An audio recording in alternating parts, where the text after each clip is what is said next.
Good morning, everyone. So we are going to get started here. There is plenty of coffee and bagels and bacon left if you are so inclined, so help yourself throughout the breakfast. My name is Michael Roventine, Director of SMB MSP. Welcome to our event this morning. A couple brief announcements, and then we'll get Dave up here and start the presentation. Hashtag today SMB MSP. Wi-Fi information. What happened? Lost my slide. Hold on.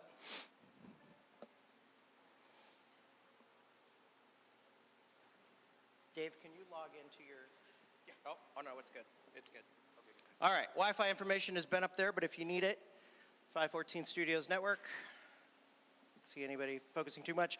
I want to thank our annual and in-kind sponsors, St. Kate's MBA and Luther Automotive Dealerships. Let's give them a big round of applause. As well as Stanley's Northeast Barroom. They're our bacon sponsor, Morningstar Coffee, Verizon, 514 Studios, Skelly Video Productions, Sterling Cross Group, Make It MSP, and Muddy Paws Cheesecake. Please give them a round of applause. We could not do this without the support of these sponsors, so we thank them. And if anyone is interested in having your logo up here or having an event at your location, please see me or any other member of the team, and we'll help get that going on. Happy Towel Day. I don't know if anybody brought their towels today, but... And we are going to be streaming today. Are we streaming now, Gabe? We are streaming now. Molly, is that out in the world? All right. So check our Twitter account for the link. Feel free to share that. Show of hands, who's here for the first time? Excellent, welcome. Hope it's not your last. We do this every month. We've been getting people and ideas connected over coffee and bacon since 2008. You can visit us at smbmsp.org and sign up for our mail list, see what's going on for upcoming events and more. And we hope to get you back, and we'd love to hear what you think, and we value your feedback. Did it again. I don't know why. It is kicking me out. So we are moving to Thursdays this summer. Same space here. June 28th, July 26th, August 23rd. We'll have more information on that out in the social webs and as well as on our website very, very soon. So stay tuned for that. But just a heads up, we're moving to Thursday this summer. Okay, now we have Dave. All right. So, Dave Meyer, president of BusyWeb, super smart guy, one of the smartest guys I know, and I'm really glad to have him here on our stage. Has more than 20 years of experience in marketing and communications, presented digital marketing topics to thousands of people across the US and Canada. He's a public speaker for Google, named the 2016 Entrepreneur of the Year by the Twin Cities Chamber of Commerce, or Twin West Chamber of Commerce. He's been recognized as a thought leader in marketing and communications by the International Association of Business Communicators, the Association of Builders and Contractors, and many others. Please give a warm round of applause for Dave Meyer. Thanks, everybody, and good morning. It's so exciting to see everybody and to have such a great turnout. Thanks for cutting your weekend just a little bit short. I'll get you on the boat eventually here. This is such an opportunity, and I'm so excited and thankful to Michael and the team. I think the first conversation I ever had, or the first social media breakfast I ever went to, was in about 2008. So I think I'm one of the old schoolers. It was probably number 2 or 3. I didn't make it to number 1 because I'm not that hip. But this is a super awesome opportunity, so thank you all. Also see a lot of friends in the room. Who's seen me before? Just ego check. 4. Awesome. Perfect. Good. Good. Great. I am that cool. And so today what I want to talk to you about is how to generate leads and get those leads into the door and closed. As marketers, what we do a lot of the time is we generate traffic and engagement, but then we kind of throw it over the wall to sales, right? And so there's something that's semi-new in the market now that we're trying to bolster, especially at BusyWeb, and that's the idea of merging sales and marketing a little bit. I don't want to be so cutesy as to call it smarketing, but sales and marketing, it's important to work together because otherwise you've got Glengarry Glen Ross, right? Coffee's for closers, and bacon is for everyone. Yeah. So bacon is for social media. This is our time. As marketers, this is our chance to really hand over the sales and the leads in a cooperative team. And so that's what I want to talk to you today about. So here's a little bit about me. Michael did a great job on building that out, but I've been in this for 20 years. It's been a super fun ride, and we're located right in Champlin. So anyone here kind of familiar with the area? We're right off of 169, and it's hard to miss us. But we've been doing this for a long time, as you can tell by my hairline, quite a while. And it's fun, so we drive leads and do automation for our clients. We're HubSpot partners, we're Google partners. I'm a Google trainer, so I go all over the country teaching businesses how to use Google products and services to grow their business.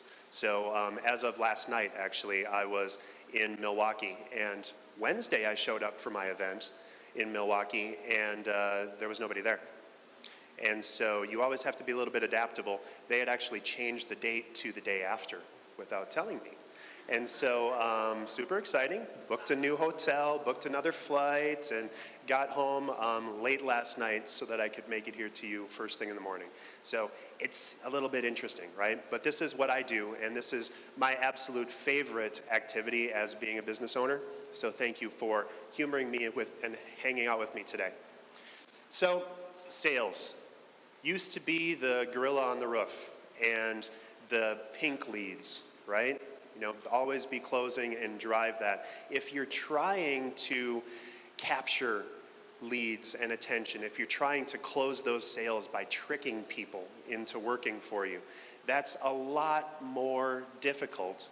And certainly it doesn't jive with today's market, right? We expect to be able to talk to the people that we are engaging with. And now more than ever, when people are searching for a business, they don't just stop and buy. They want to research you and get to know you, and that's the beauty and power of social media. We're great at engaging people, but where's that last mile now, right? So that's what I want to talk about with new sales. It's all about the consumer. It's all about the person that you're meeting with. It's consultative. You're not trying to fool someone into closing. You're not using those high-pressure tactics. Instead, you're just inviting them into a conversation. And the best part about marketing automation in particular is it gives you the opportunity to continue to add additional value with each and every touch point. So as you drive this kind of lead generation strategy that I'm going to walk you through today, you're going to see that your close rates are going to naturally go up because most of your sales is done by your website and done by your marketing and done by your content. And it feels like a conversation to the customer, but to you and to your sales team, you're just running into people more and more often that pick up the phone and say, okay, I'm ready to buy. And that's what a good marketing automation strategy can get you. Today we're going to talk through mapping your lead process, how to generate those leads and what the content looks like inside of that. And then we're going to move into audiences and personas. Who knows marketing personas or sales personas? Perfect, I'm going to breeze through that because you guys are pros. Then we're going to go through how to follow up and then setting lead funnel goals, how to actually know if all of this stuff is working. It's slightly different than just checking a CPC or a CPA or a ABC or an EIEIO, right? We're good at acronyms in the marketing world. So let's get to where we're actually doing closes. All right, so here's your lead process. In general, what we work with inside of marketing is we guide people from strangers all the way through to promoters, right? There's all kinds of activities that we do in order to drive traffic and interest. And where do we spend most of our time as marketers? Right here, in Attract, right? We're trying to engage people and to drive additional information. We do blogs, we have our SEO strategies, we do Google ads, we're posting on Twitter and Facebook and Instapage and Faceplace and all that stuff, right? All the stuff that we need to do as a daily exciting opportunity inside of social media is intended to engage. And really, that's only part of the process, right? You need to engage with about half of what you do, but then you also need to educate and inform.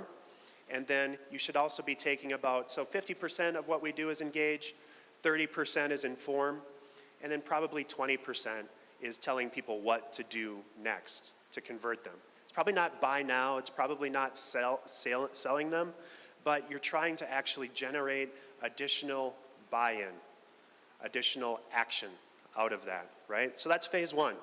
So then we're moving from strangers to visitors, and then next, we're going to convert them. This is where marketers tend to start losing focus and tend to start losing interest.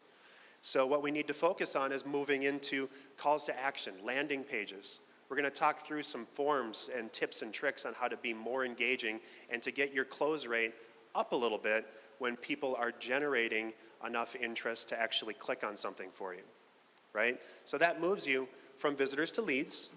So we're halfway there, right? We've got that pink slip in our hands and we're ready to close, right? Well, not quite yet, because then you move to the next step, and in closing them, you put them into a CRM. CRM, customer relationship management databases, right? Who has a CRM in their business? Most? About half. Okay, cool. So if you don't have a CRM, I want you to take this one thing down. Find yourself a CRM to put your leads into. There are free tools out there. HubSpot has a brilliant and free CRM. There's all kinds of other ones. Sugar has a really nice Get Started program. But get something so that you can track those leads. An Excel spreadsheet or a Google Doc or certainly a pile of papers is not enough. And so help your sales team to get those leads in and to convert them. So now we've got customers, right? So now we need to move on. We're going to convert them into promoters via surveys, social content, smart monitoring of our content, and actually deepen that relationship. The fun part about having a great CRM and then automating your marketing is that you can move on to the next step naturally. You can just set yes, no programs. So if someone opens an email, if someone downloads a white paper, if they attend an event, you can actually take them to that next step automatically and give them a little bit more information. One of the things I'm going to talk about a bit today is that you should always add additional value and information with every touch point. And you'll see this a ton where people will just pick up the phone, and how many times does an average salesperson call a lead? Once, right? How many do you need to have in order to actually close a sale? Shout it out. 7? I've heard all the way up to 40, but it really depends on how engaging that next interaction is. And if you send them a note and then you get the digital version of crickets, send them another note and say, by the way, here's another piece of information that you might be interested in. Deepen your case. Add on to what you do. So if you have a big white paper or something that you've generated with your customers, natural thing to do is probably to just dump it all in their lap. But you don't need to do that. You can break it up a little bit and save some of that for additional connections and information, right? So if you have a 5-page thing, maybe save the last 2 pages worth of information to drive more connections, to deepen the relationship. So that's the path, and that's what we're going to walk through. When you're talking about landing pages and how to convert, every page on your website, every social post, every email that you send should generate some sort of a call to action. That call to action should generally land on something that's going to generate additional content, and that's probably a landing page. I'm going to talk a little bit about landing pages, but I know you guys know about this stuff already, so I'm going to gloss over it a little. But once you get that clear, concise landing page, then you move on through whatever that action is, through a thank you page, through a download form, through an attendance sheet, whatever that is, right? So this is a process. You're expecting people and you're engaging with them in a way to deepen that relationship. And websites aren't Where's Waldo, right? You don't want to make people hunt and choose all over the place to find something. I actually was in a Google Talk in Pittsburgh a month ago, and the lady that was in the front, she raised her hand and said, but I don't want my people to have to click everywhere, so I just put everything on my homepage. She had 75 links on her homepage. So we did a little activity. I brought up that screen and I said, okay, what's your best activity that you want everybody to do? And she shouted out, I think it was virus scanning, right? Okay, so we said, okay, I'm gonna scroll up and down for 15 seconds on this site. Can anyone else in this room find virus scanning? Nope, couldn't find it. So you need to be very clear with every step on what that next step needs to be inside of your marketing process. Make it very, very simple and very obvious. On landing pages, have a clear and concise headline. It should be action-oriented, and you should be devoid of any other navigation. You know, don't let them get away. They've spent that time and they've clicked there, especially if you're doing ad campaigns, and you don't want them to be bouncing all over the place, right? So clear out all the junk, keep your form as short as possible, and then really, this is for all marketing, but explain the offer from your market's perspective. Who are you really trying to reach? If you go to your homepage or if you go to a landing page and the first thing you talk about is, we've been in business for 15 years and we have a cat named Mittens and blah, blah, blah. Nobody cares. What they care about is, can you meet my need? I have a problem, I have a pain, can you solve it for me? So that's what you want to focus on in the landing page. Clear and concise headlines. Share why to complete that form. Get right to the point. 2-2-2 rule. You should figure out about 2 seconds worth of content to read, because that's about all we have, especially when we're on a 4-inch device, right? The next first two words should be generally sort of action-oriented, so get right to the point. Download now, connect with us. And then the final, what to do today.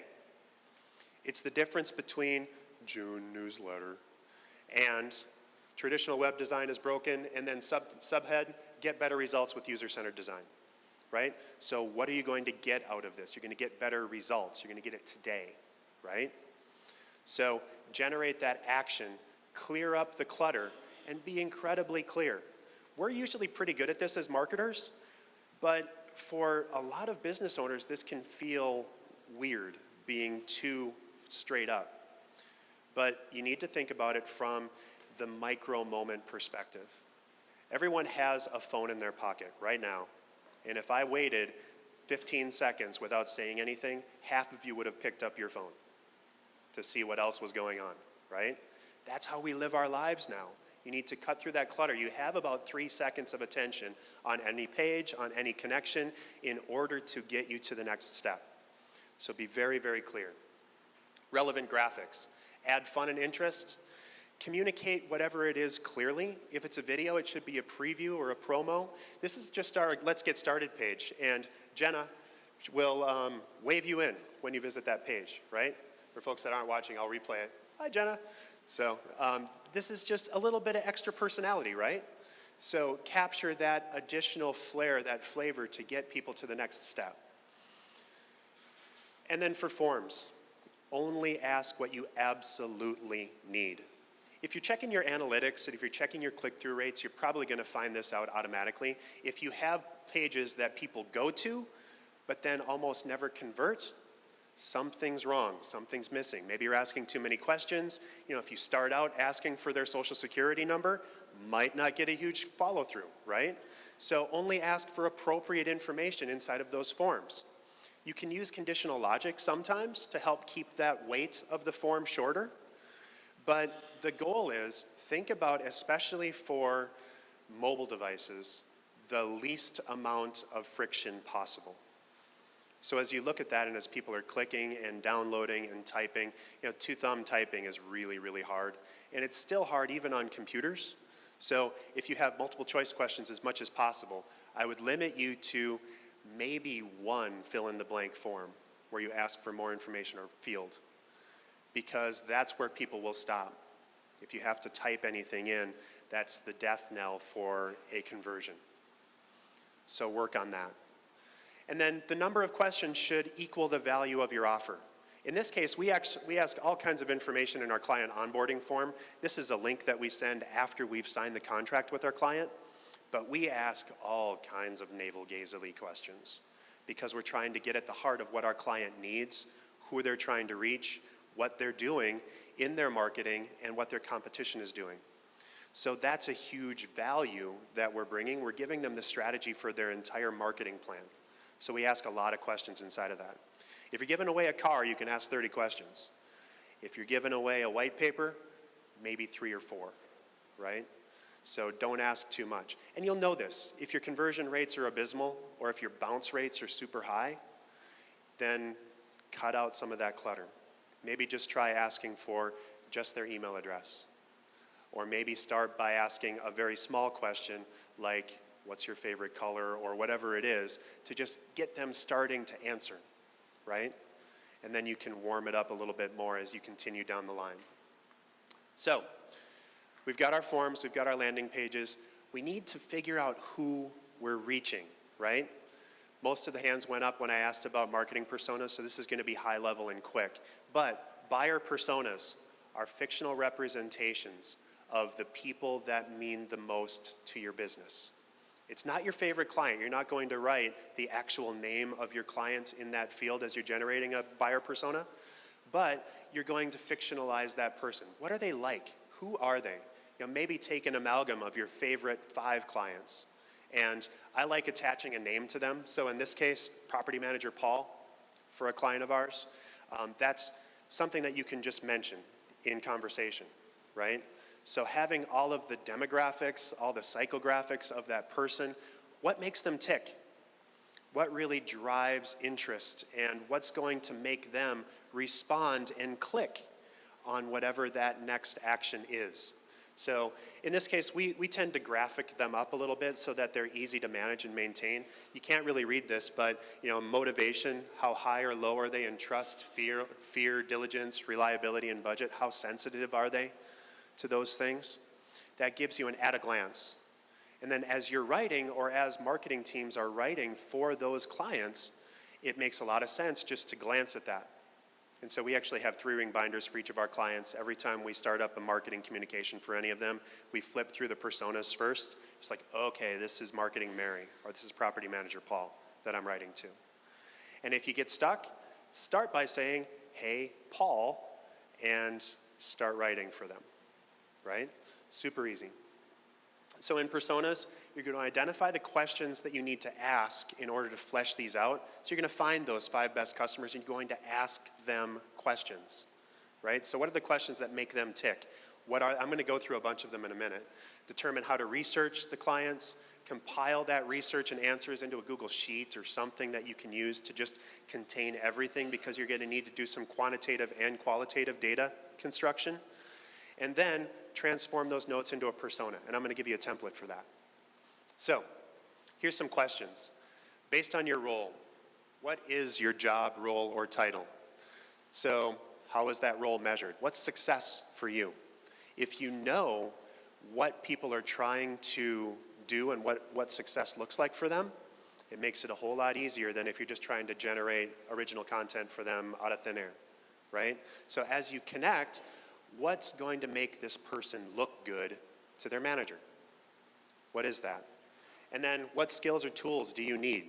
Your job as a marketer is to give them those skills or those tools. Those are those white papers. Those are those videos, those events. So think about what's going to make them rock stars in their field, or with them when with their bosses, and then generate content around that. What industries does your organization compete in? What do you compete in your role? What size is your organization? We kind of all know that. But if you're mostly targeting mom and pop shops, or if you're a consumer-based organization, who is B2B in the room, by the way? Most of us. Okay, cool, awesome. That's where I work, so I can dig a little deeper on that. And then B2C, you can be much more transactional, so you can just guide them to whatever they actually need to buy or do, right?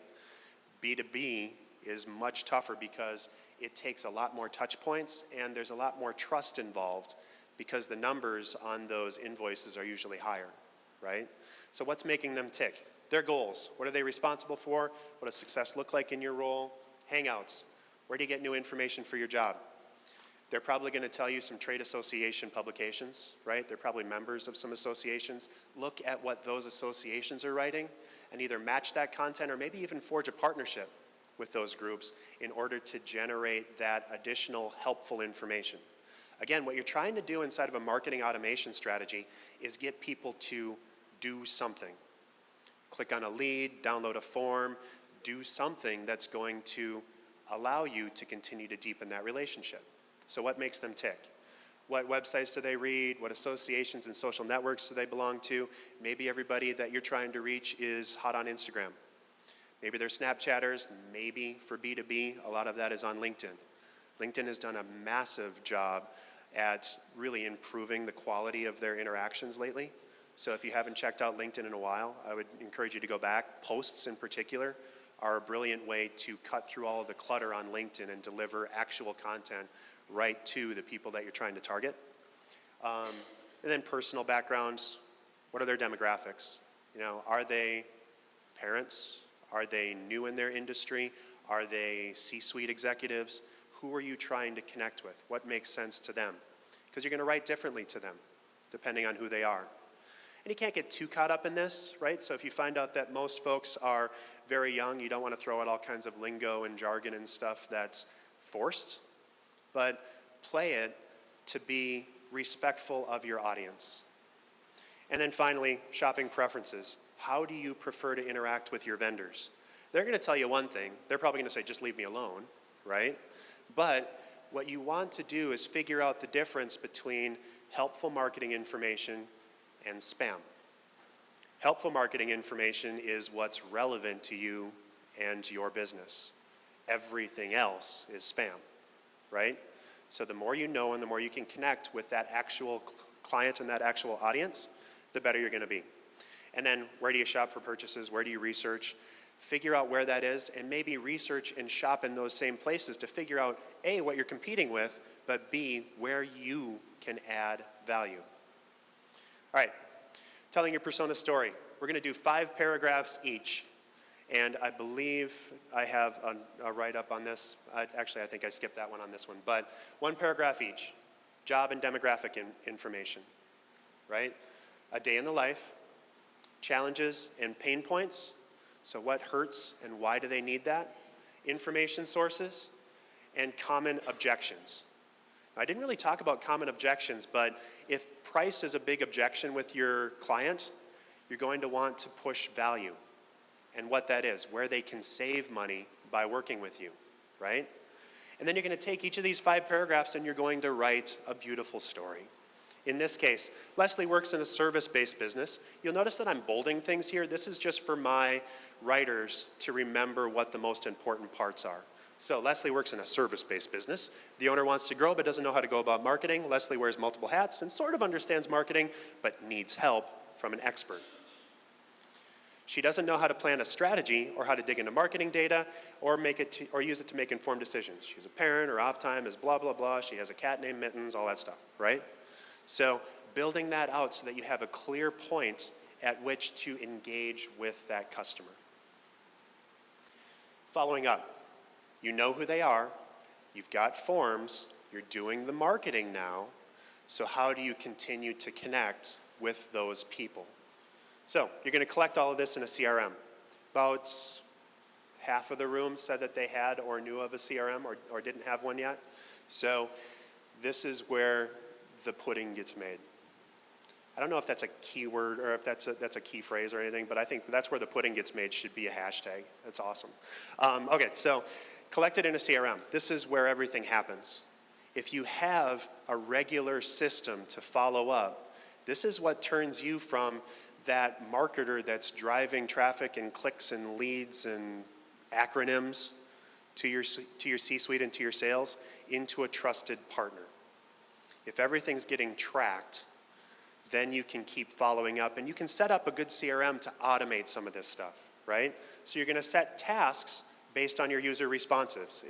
If customer X downloads the white paper that I just marketed about on the follow-up form, then I'm going to send them either another form or I'm going to trigger sales to actually call them right then. You're going to actually build this into a lead scoring model, and I'm going to talk about that in a minute. But you can score all of these actions based on their relevance. If they visit your homepage, great. If they check you out on Facebook, if they like you, or if they do something, fantastic. But once you start getting an aggregate of all of that content and all of that information, that helps you to generate more traffic and to just be conversational. And this can be a little robotic, and AI is getting interesting at doing this. But sometimes when you're in a chat with a customer service rep or something, you'll notice that maybe the response is a little bit off. It's kind of okay, so don't get weirded out about it, right? All you can do is try and deepen that relationship and add a little bit more value at every touch point. So in this case, person fills out form, and then I send them a follow-up email. Yes or no, do they respond to that follow-up email? If they don't respond to that follow-up email, 3 days hold off, and then I send them just a little bit more information on the same theme. And then if they don't respond to that one, I wait 5 days, and then a little bit more information in that email. And then if they don't respond to that one, 7 days, and then send just a little bit more information and, hey, you interested? And then if they don't respond to that, then they just go into a bucket. But if at any point they do respond or they say, yes, sign me up, then I have my sales team connect with them, or we enter into some other workflow to maybe give them the extra content that they're looking for or get them connected with whoever they're trying to reach in my organization. So, add value and automate those responses. For the buyer's journey, you want to tailor your landing pages and forms to fit the proper stage. And this is kind of a fun little graphic about how everything interacts in the world of marketing with the stages of automation. You'll notice that these are slightly different than the one that I provided at the beginning, because you're working inside of specific things and you move from awareness all the way through to advocacy. So as people build a connection with you, you're going to give them the content that they need in order to want to take the next step with you. So, ask for more details as you know your leads better. If I'm moving for awareness, I'm not going to ask them for what their competition is or what their main keywords are, right? But if I'm already into consideration or certainly purchase, I'm asking those deeper questions and giving them deeper levels of content and value, right? So match that to the stage that you're in. And some of these activities match that already, right? So PR, word of mouth, online ads, that's all driving awareness, right? And then once I get deeper, maybe into purchase, they're checking out my website, so I'm spending a lot more time on those landing pages, or e-commerce certainly inside of purchase, but then retaining them, a knowledge base. Having content to give them more information can be incredibly helpful. Let's break this down a little bit. So from awareness, I have a problem, who can help? And so this isn't where you go to your homepage and you say, we have been in business for 15 years, and you focus about me, me, me. This is where you say, we understand this problem that you have. And so for that problem, you're going to give them answers and easy solutions and give them a next step for more information. This is where a white paper or a video series or a giveaway or something is going to drive that first action. And then you go into consideration. So, okay, I get that you can solve my problem, but how? So what is that? And then you're going to give them steps. You're going to give them more tangible information as to here's what we do for you. As you move into purchase, okay, I'm ready, let's go. Here's the content that you're going to use. So you're going to give them clear paths to either engage in a sales conversation if you're in B2B, or straight out to buy in e-commerce if you're B2C. And then your job is done if you're in B2C, except for you're going to move in to retain them. How much easier is it to keep an existing customer than to generate a new one? It's about 10 times easier, right? So as you look at this, why not spend your money and your attention on keeping those existing excited customers and growing that relationship? So you need to think about the entire path with your audience as you move forward. So then you have that problem, and then you're going to show them how to do it, and then advocacy. So I really want to share my success, so you're going to give them tools to do that. A newsletter that's going to keep people up to date. And then hit heavily the share this information, right? You might want to have a buy one, give one kind of an interaction, or something else that you can do to encourage them to share. Some of the freemium models of business, Some of the online photo sharing or certainly audio clip sharing tools allow you to share other stuff and to give that away. That's a great way to retain and to grow by letting your best customers become advocates. So you're going to move this through, and maybe once in a while you're going to go back to them and say, you know, we're having a promotion just for our favorite customers, and then make sure that it's just for your favorite customers, right? You don't want to put it on your Facebook page or certainly just tweet out, you know, half off for anybody that's already a customer, because that's not exactly in line with what that's saying, right? You need to be authentic inside of your communication. So an email that is just for our customers, we're having a special reception, or we're having a special something, or here's a white paper, here's content that we've learned over this past year that we think might help you grow your business. And then put that into an automation and keep them growing. So, you've got all of your content, now you need to measure if all of this stuff is working. So how do you measure your funnel, and how do you keep everything set up? Well, of course you need to set a meaningful baseline for your business. I'm not talking about clicks, I'm not talking about, you know, cost per click. I'm talking about what that actual connection is. You need to think about it, especially in B2B, as who is your best customer and what is success for them. You've got a lead generation strategy, you've got a process. And so what are those steps that a customer needs to take? They need to connect with you. They need to have a connection or an interaction with you. They probably need to be connected with sales. And then, of course, they need to buy. So how can you connect with them and keep growing that relationship? Those are the touch points that you're trying to measure. And so this is where having great landing pages and having analytics over how you move from visiting to converting is going to be important in your business. So more leads, more sales, and even on the views and some of the smaller stuff, you're going to look for improved trends, right? But if I give my client 1 million page views on a site and they make 3 sales, not really successful. So if I go from 1 million to 1.5 million page views and I still have three conversions, that's telling me, yeah, I'm doing a great job engaging or driving marketing, but I'm not guiding people into my process. So you probably need to clarify, you need to simplify what that next action is. If your first action is having them fill out a 15-page form, that's going to stop all of that interaction dead in its tracks. So pick one part of your funnel and improve. We like to try and boil the ocean. Figure out one thing. You're going to try to get more leads off of your Facebook page. You're going to try to include and improve your conversions on a specific thing.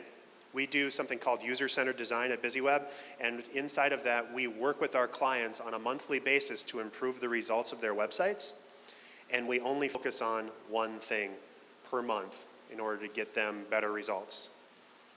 Because if you think about it kind of empirically, if I'm doing 5 different things and all of a sudden my results improve, how do I know which one's working?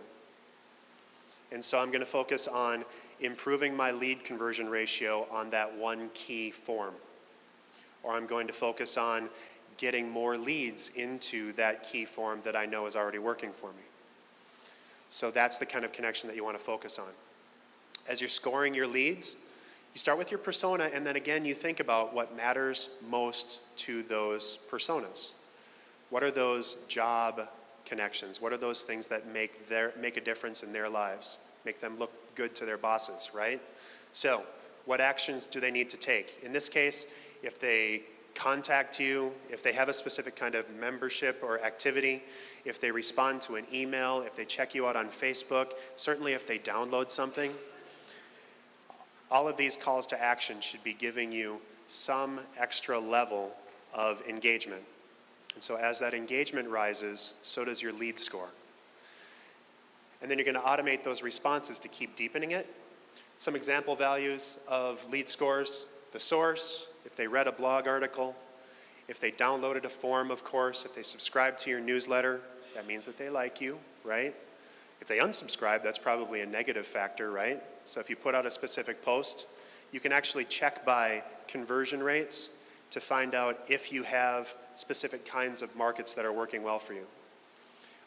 Headlines in emails, right, or subject lines in emails. Measure and track the differences between open rates on that. If you send out a newsletter and it says June newsletter, you're probably going to get a fairly low conversion rate. If your newsletter says the 3 things that you need to know or you'll be fired tomorrow, that's probably slightly better. It might actually backfire because that's a little too crazy, right? But the 3 things you need to know if you're making a decision relevant to your customer's interests or success, right? And if they open that message, and if you get a high open rate but a low conversion rate, something's probably wrong with the message. But if you get a low open rate and a high conversion rate, take that group of people and earmark them because you've just found a niche in your marketing. So you found a group of people that responded to whatever that topic is. And you're going to put them into your lead system and score them highly on whatever that topic was. So if they downloaded a document, requested a quote, visited specific pages, or maybe even checked you out or followed you on Instagram, awesome. Your CRM should be able to manage and measure that. So, in practice, the difference between explicit and implicit contacts, based on their role, if it's a VP of sales for a company, that might give you 12 points in the lead score. If they're located close to you, it's probably on a sliding scale the further away they are because they're less likely to want to connect with you the further away they are. If they're in the EU, right, maybe GDP Army ASAP, right? So put that together and make sure that you're connecting on that, right? Location, roles in the company, negative points, subtracting if they're a student or if they're unemployed or if they're outside of a specific region. So having negative factors.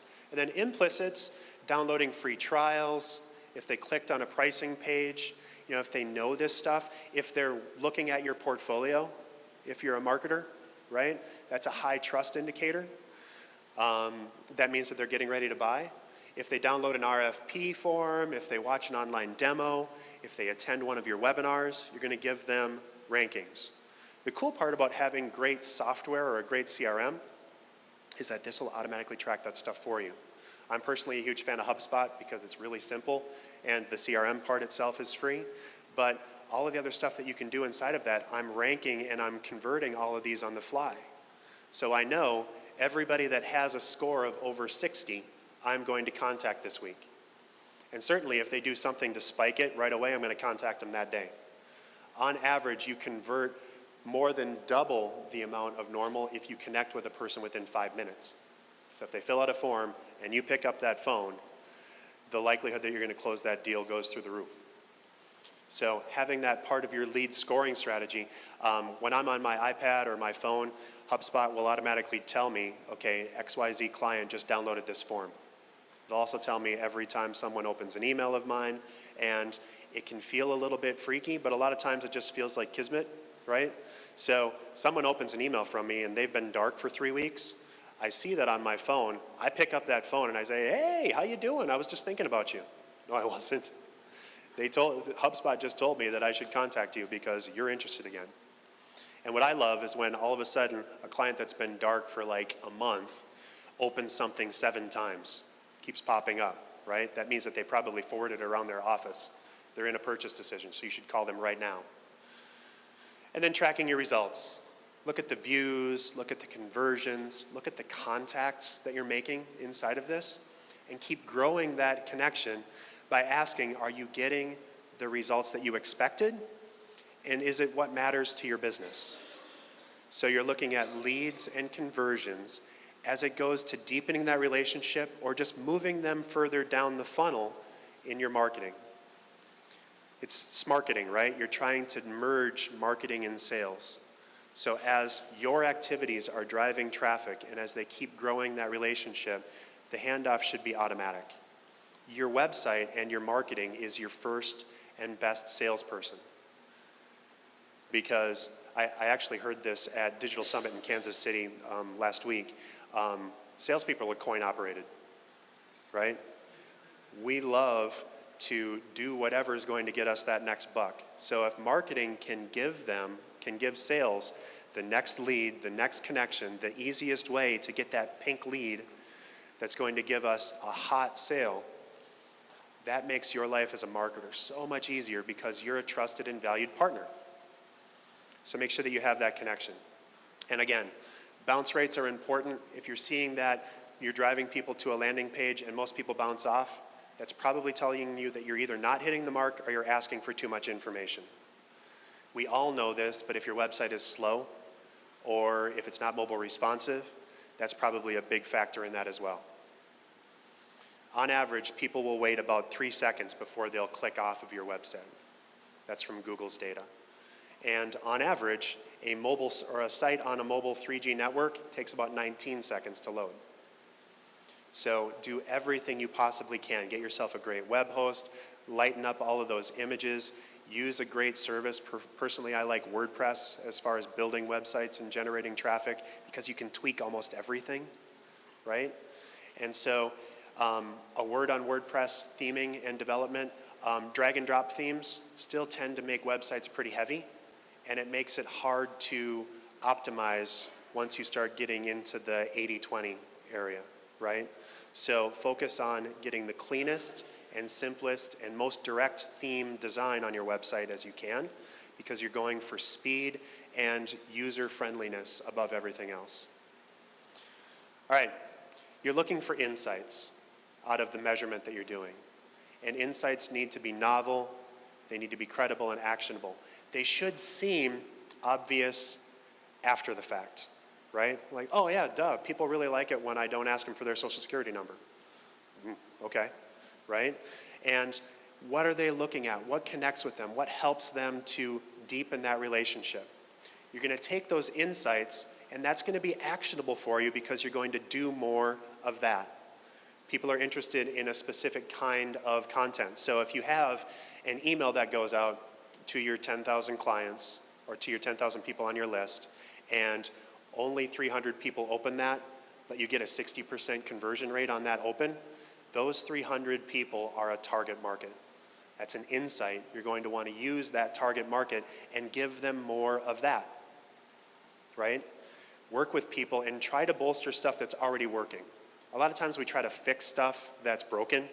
Like, oh, our website stinks, so I'm going to fix it. Yes, you should absolutely do that. But if you say, you know, we're really trying to reach CPAs, and I can't get a CPA to fill out a form. Hate to tell you, CPAs ain't your bag. So move somewhere else. Do something else. If you have lawyers that are just clicking on every single article, lawyers are your market. And so do more of what's working and kind of give up on what's not. Unless it's obvious that you're just goofing up somewhere, right? So focus on that and do more of what works. There's 4 kinds of questions that you should be asking inside of your measurement. You want to know if you can reach them, so who's that audience, and what are the connections that you can use to connect and engage with them. You're going to want to engage. Can they find answers to what I'm looking for? And then build that and answer those questions for them in an engaging way. You want to be fun, you want to be interesting, you need to match the brand of your business, of course. So if you are a CPA and if your brand is the 3-piece suit, you probably don't want to have people dancing around in bee outfits like I do at BusyWeb, right? So my favorite video of the past couple months at BusyWeb, we had spring break. I was out, and so a bunch of the team members went through our office, and they threw bit of honeys at each other, and they were getting drunk on honey. So they had a honey jar and had a little rave. We have one remote employee. He was up on the screen, and he was just looking bored, and he was DJ Larry. And everybody was raving, and we were running around. That's probably not what you want to do if you're a multi-billion-dollar organization focusing on TPS report enhancement. A bunch of you got it. Good. Perfect. All right, so engage. Convert. Do those leads become customers? Am I doing what I need to do to get them to that next step? The key, again, on all of the conversion is to make sure that you're adding a little bit more value with each new step. So if I don't get a response on an email, I'm not just going to send an email or give them a call and say, so have you made a decision? Or, hey, I'm just checking in. You say, you know, I found this white paper that I think is really going to help because I know we talked about this 3 weeks ago or whatever, right? So to give them that next step and always offer additional information and value, just hook them up, give them more detail. And then sustaining. Are people turning into loyal customers? Am I giving enough to my fans? You know, a lot of times we tend to just drop those off and say, oh yeah, they're our customers, they'll be with us forever. The competition is doing everything they can to get that business from you.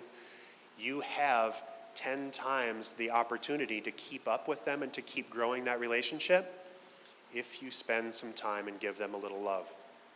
So take that step and give them a little bit of info. Everyone on your list should be getting something helpful or informative at least once a quarter, if not once a month. That's what your newsletter should be for. It shouldn't be, you know, what Mittens the cat did, or, you know, that you had a ramen night at your office.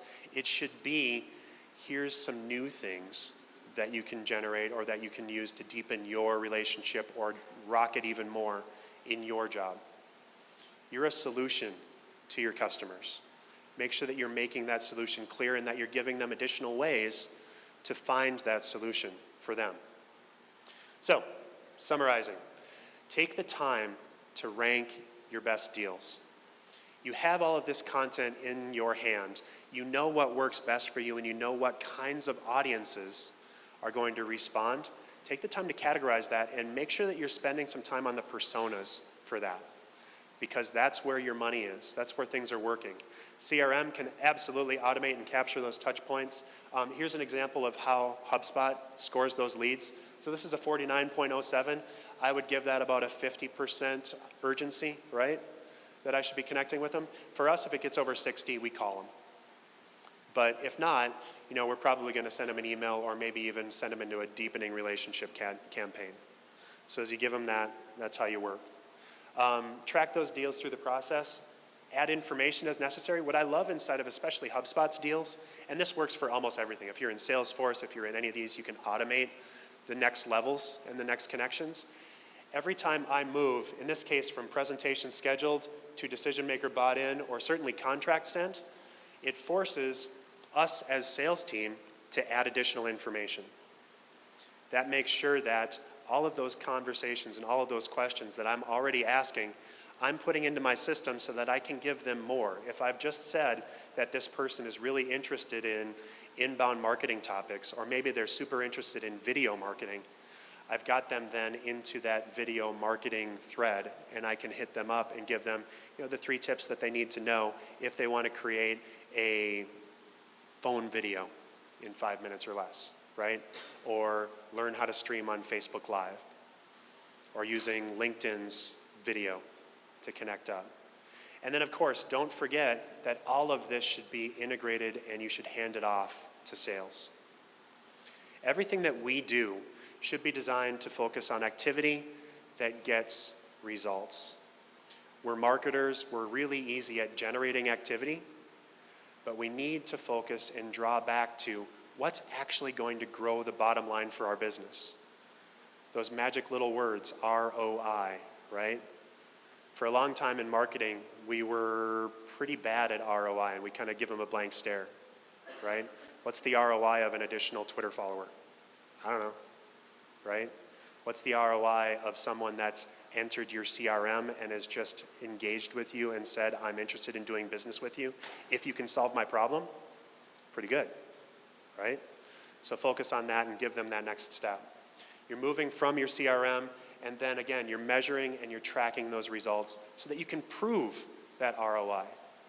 If you're an essential part of the team, and if you're working with sales to drive new interactions and new connections, that is golden to help you be an essential part of the team. So focus on that, add that value, add that new connection, and drive additional results. I want this to be a little bit interactive, so I'm going to offer up a little bit of time for questions. I'm going to round out with just a couple of things here first. If you want more information on stuff like this, you can text BUSY to 22828.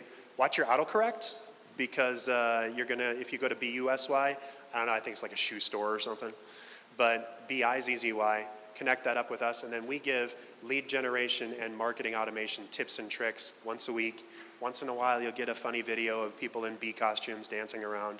But this is what we do to try to add value to our customers. And then here's how to connect with me, and I'll leave this up while I do my questions. So what do you got for me? Play Stump the Dave. Let me Yes. come over there with the mic. Hold on. Okay, I'm gonna grab water.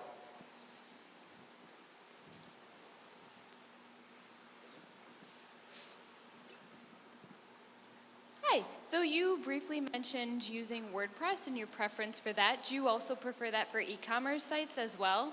And do you prefer like Shopify with that or WooCommerce? It really depends on the audience. So, question and thank you. WordPress has made a big bet on e-commerce. In the past, I think it's like almost 2 years ago now, they bought WooCommerce. And so WooCommerce and WordPress are now completely integrated. And what I tell my customers is if they just need to get a store out and they need to start selling now, Shopify is a great tool. It's actually my preferred for just let's do some business.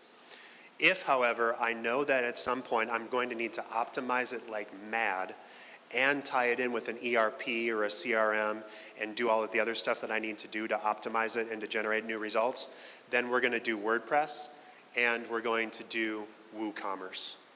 So that's my bent, and I'm sure we could have a long conversation about the efficacy of that. But if you want to be able to tweak, 30% of the web is on WordPress, so there's a lot of opportunities and a lot of tools there that can help you grow. So that's, yeah. Another question? I have a question about LinkedIn. Yes. It is our preferred B2B platform, and I watch those analytics because I'm from a small company and I'm very invested in that. And I'm curious what you have to say or anybody else has to say if they think the algorithm for organic reach on LinkedIn company posts has been restricted in the last couple months. I'll tell you, yes. I think so. I don't know it for a fact, but from what I see, having a personal post double the response of a company post. And if you think about it kind of from an empiric perspective, LinkedIn is trying to forge personal connections. If anyone's watching this live stream from LinkedIn, please, for the love of God, when someone connects with me, don't put me through that, now invite the rest of your contacts list, right? I hate that, right? So, but having a personal connection and really that personal post tool where you can publish your own story and download a video, add content, add PDFs, SlideShare, integrating those tools and those networks, that's going to far and away outperform what a company page can do. Because nobody really wants to go out and have a beer with a company, but they want to have coffee with you. And so that's how I work it. And there are actually tools. We have a WordPress tool that we use to integrate, and it publishes to company pages. But then we encourage our client employees to share that on their personal pages or on their personal LinkedIn profiles. So, my follow-up question to that is, I spoon feed my staff the post, but I had been saying like, share, comment, just whatever their preference was. Right. So should I be asking them to share it only? I mean, they can like it, but should they share it also to get that level of exposure? Yeah, sharing is good. And Facebook algorithm is doing this as well, but LinkedIn for sure. Pretty much, if you want to know social media, follow what Snapchat's doing because Instagram will do it about 3 months later. Whatever Facebook's doing, LinkedIn will do about 3 months later. The Facebook thing with all of the fake news and all of that, they've really cut back on anything that's not personal and family connections, or it's like friends and family is what they call it. So if you can have your clients or your customers share that post, and even better, if you publish a blog post, you can set publishes to automatically go live, have them copy the URL into their profile and publish it with additional context.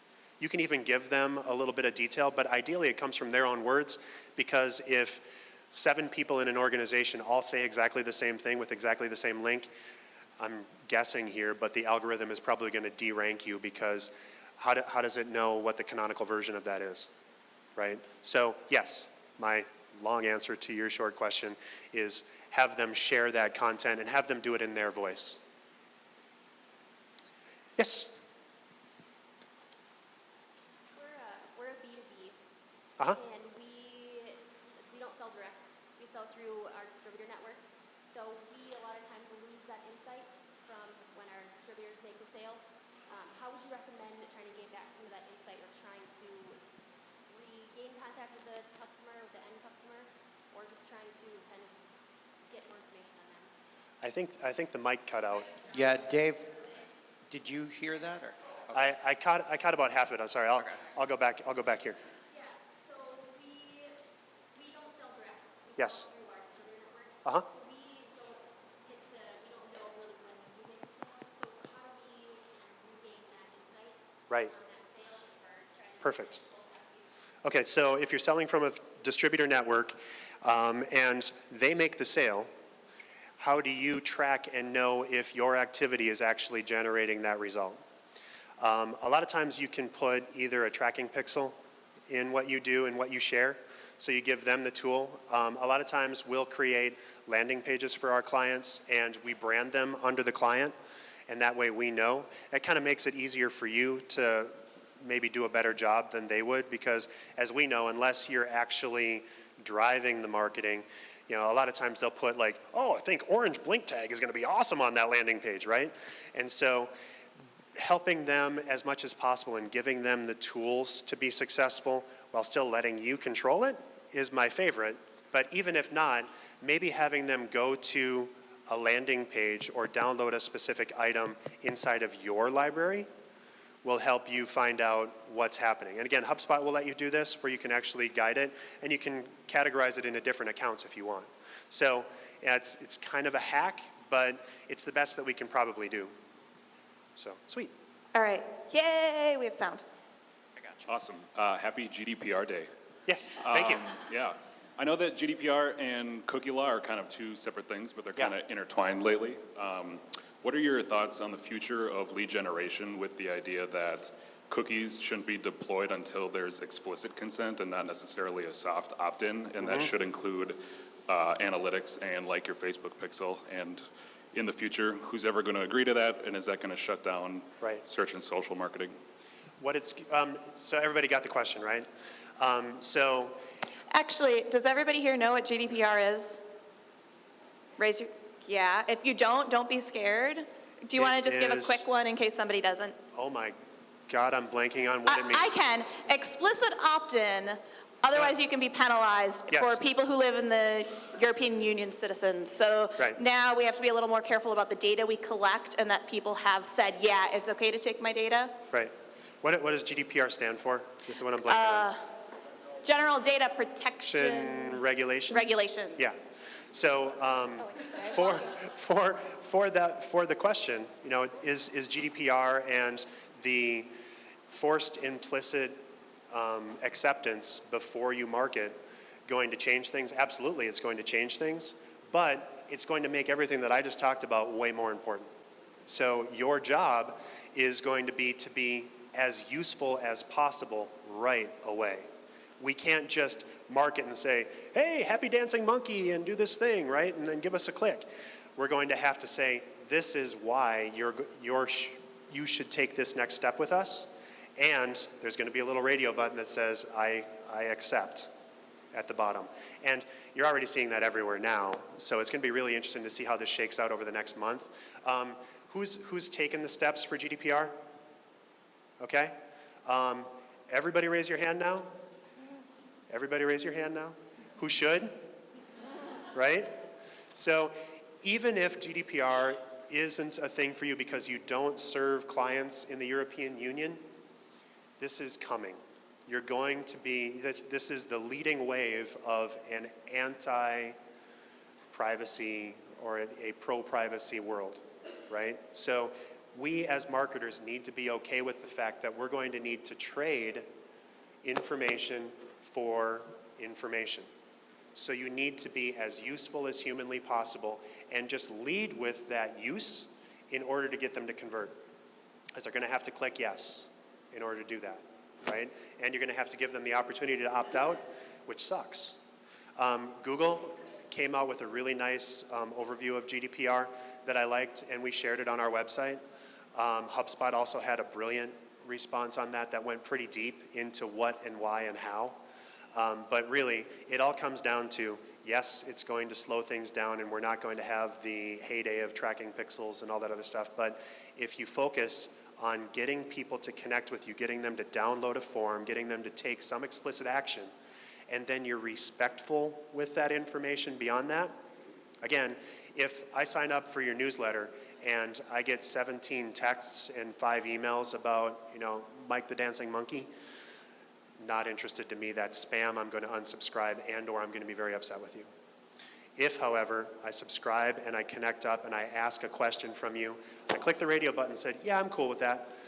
And then I'm sent information that actually relates to what I was interested in the first place, and maybe asks, are you interested in this other thing now that you've filled this out, and given more information and help and detail.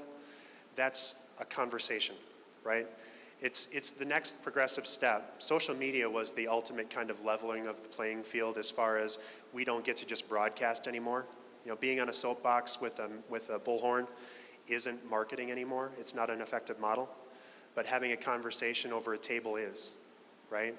Social media and all of this inbound stuff that I'm talking about is effectively being that consultant and that person that's going to offer value in exchange for just knowing a little bit more about you. So that's what you need to focus on. Boy, that was a soapbox moment. Thank you. Yes? I'm interested in hearing more around your tip for not including any navigation on the landing pages Yes. for gated content. We recently launched a new website, and we had our gated content on landing pages with our marketing automation solution before, and now we have them. We had a fancy Boston, web design firm Sure. come and do our new site, and the conversion rates on our new site for gated content are actually lower than they were on our marketing automation landing pages. Right. They don't have any navigation on them in our marketing automation landing pages. So I'm just curious to hear more around the thought process for that. Are we shooting ourselves in the foot because we put these landing pages now with the top nav and they're completely integrated into our site? Right. And should we revise that? So right now you have wiped out all the navigation, right? So before we launched our new site, Yeah. we were using marketing automation landing pages that didn't have any top nav. Okay, yeah. And it was just a big image, and you could click to go to our old Right. site, but then it was just a landing page for people Right. to convert on content. So if you have a series of landing pages that are designed for one thing, you're going to have a better conversion rate and a click-through rate than if you have pages that still kind of try to edge out the back door and say, oh, by the way, if you got all this other stuff, then we can also do that for you. So if your design has too much chrome on it and it's distracting the one true thing that you want them to do, that might be the reason for the lower conversions. It might be a bunch of stuff. It also might be that maybe that content isn't the same thing that you've trained your customers to expect. And so if there's a little bit of a dissonance there between what they expected when they clicked on that page and what they got when they visited it, then the click-through rate would decrease as well, or the conversion rate. But I want to talk to you more about that and get a little bit more detail. So we'll do that after. But in general, fewer choices equals better conversion, right? Who remembers City Slickers? This is a long time ago, right? City Slickers? Curly, what's the meaning of life? One thing. That's the meaning of calls to action. Nobody knows what it is, but that's the entire point. You're going to give them one potential option. And maybe you have a form on your page that has too many questions on it in that conversion page. So dragging that back out and maybe just asking for, I just want your email address. And then we're going to send you some information, and then you're going to get more. If you have an event that you're trying to ask people for or trying to get people to register for, a lot of times it's more effective to get people to register for an event if you just ask them for their email address first, and then you send them an email with more information, and then a couple of reminders, than it is to ask them for their credit card number the very first thing, right? So click, give us your name, probably for that one, and then what I want. You're not going to ask them if they want chicken or fish. You're not going to ask them what segments they want to sign up for. and you're not going to ask them for the credit card number until they've already gone through and said, yep, this is something I'm committed to doing. So that's what I would focus on. If you have questions, raise your hand so we can see them, please. Also taking silly and non-related questions. This is my real hair. Where's your towel? Where's my what? Where's your towel? Oh, I didn't bring it. I know. I didn't. I need it. You can't be a true nerd if you don't have Can't your do towel. it. Yeah. Do you prefer AdRoll or AdWords for remarketing? I prefer AdWords. It's just what I'm familiar with. So, the remarketing, AdRoll. AdRoll, yeah. Yeah. So, I really don't have data on AdRoll. So, AdWords is super easy. And I'm a contractor for Google, so I'm kind of bound by law to say that I love everything Google. So,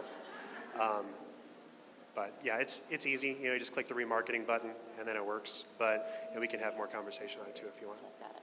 Oh. Can they do the same thing? Yeah, I think so. I think there's just a bigger ecosystem for AdWords, right? So you can plug it all in. So I can get it to tuck into things that I otherwise wouldn't be able to. So awesome. Other questions? I think that about wraps it up. Fun. If we could get Great. a hand for Dave, please. Thank you for all the great information. Thanks, everybody. If I can leave you with one last thing and one memorable deal, I hope that this talk has helped you to learn how to generate buzz without getting stung. All right, and I have one more very important thing. This summer, we are changing to Thursday mornings for SMB. So the next one will be on Thursday, June 28th. We'll have information hitting your email next week so that you can